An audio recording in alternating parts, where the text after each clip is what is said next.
طب نبوی اور روحانی علاج کے ناظرین السلام علیکم۔ امید کرتا ہوں آپ سب خیریت سے ہوں گے۔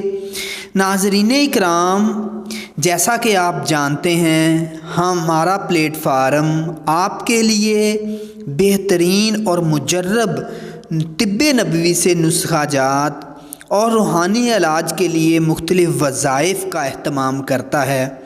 ناظرین اکرام، یہ نسخہ جات اور وظائف ہمارے آزمودہ اور ہمارے جو ادارے میں آنے والے لوگ ہیں ہم ان کو عنایت کرتے ہیں اور نسخہ جات بنا کر دیتے ہیں۔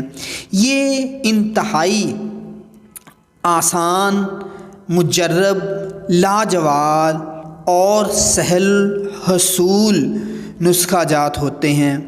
ناظرین اکرام، آپ لوگ کوشش کیجئے گا اور میری ان باتوں پر عمل کیجئے گا اور یہ نسخہ جات جو ہے وہ بنا کر استعمال کیجئے گا۔ انشاءاللہ آپ بھی صحت کی دولت سے مالا مال ہو سکتے ہیں۔ اور اگر کوئی روحانی مسئلہ ہے تو اس کے لیے ہمارے ادارے میں آپ رابطہ کر سکتے ہیں۔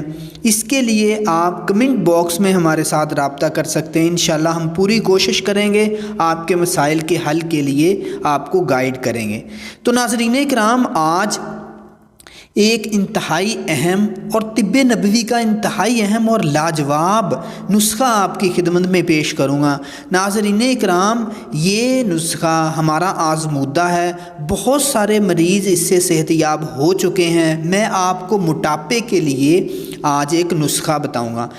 ناظرین اکرام، ہماری خواتین موٹاپے کو لے کر بہت فکر مند رہتی ہیں، اپنے جسم اور فزیک کو لے کر بہت فکر مند رہتی ہیں، اور یہ چیزیں انتہائی آسانی سے آپ گھر میں بنا سکتے ہیں، گھر میں آسانی سے اویل ہو سکتی ہیں۔ آپ لوگ بنائیے گا، استعمال کیجیے گا اور پھر اس کے متعلق مجھے بتائیے گا۔ تو ناظرین، آپ لکھ لیں، موٹاپے کے لیے 10 گرام آپ نے اجوائن لینی ہے اور 10 گرام آپ نے سونف لینی ہے۔ ان دونوں کو اکٹھا پانی کے گلاس میں ڈال کر پکانا شروع کرنا ہے۔ 1 گلاس ڈال کر آپ نے آگ پر رکھنا ہے اور آہستہ آہستہ پکاتے رہنا ہے۔ جب یہ آدھا گلاس رہ جائے تو آپ نے اس کو چھان کر نکال لینا ہے اور اس کا صبح اور شام استعمال کرنا ہے۔ صرف چند دن کے استعمال سے واضح فرق آپ کو محسوس ہوگا۔ آپ کا معدہ اور نظام انہضام جو ہے وہ بہتر ہو جائے گا، کھانا ہضم ہوگا، آپ کی آنکھوں میں روشنی آ جائے گی، آنکھوں کی نظر بہتر ہوتی ہے، سستی اور کاہلی جو ہے اس سے جان چھوٹ جائے گی۔ اور کوشش کیجئے گا، یہ استعمال کیجئے گا اور پھر اس کے متعلق مجھے بتائیے گا۔